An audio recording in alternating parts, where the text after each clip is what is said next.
what's up guys? For today's video, ikwento ko sa inyo kung paano nangyari sa mukha ko at anong mga ginamit kong gamot sa chicken pox.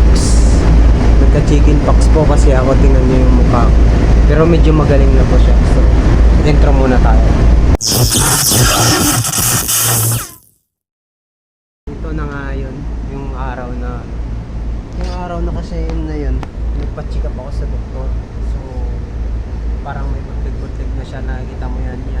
Ilalagay ko na lang yan dyan sa taas yan. Sa tiyan yan, dalawa. Bali, yung time na yun, nagpa-check up na ako. Nilalagnat na kasi ako ng time. So, ganun na nga nangyari. Then, pa-check up ko sa hospital. Ngayon, binigyan ako ng resita ng doktor.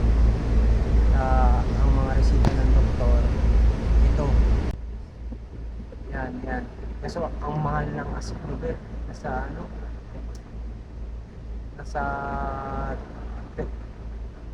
300 per tablet. Pero ang binili ko na lang,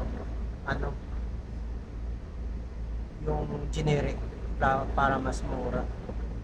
Laking tulong talaga yan kasi nakakagamot. Para mabilis, sabi ng doktor, antiviral kasi adult na ako para protektahan yung katawan ko. So, yun na nga, yun, nakabili na ng Ascluber.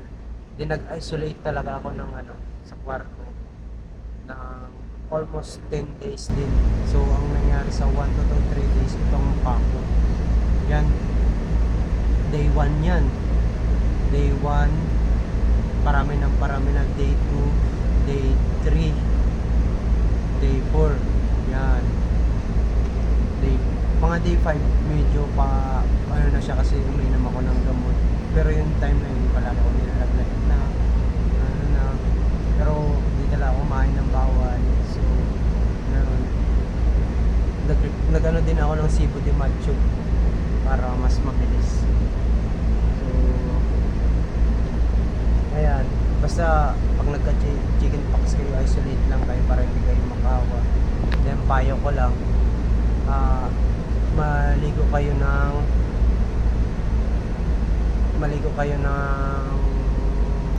ilagay ko na lang dito, maligo dito. Then yun, araw-araw 3 times a day kaya yan, okay? So basta lang, tingnan nyo naman yung mukha ko, medyo na rin. Paano na to, day 11. Yan. Basta good luck guys. Pag nagka-chicken pox kayo pa-check up kayo agad. Then, kaya nyo yan, okay? So, hanggang dito na lang. Bye-bye guys. That's my chicken pox John. Oh.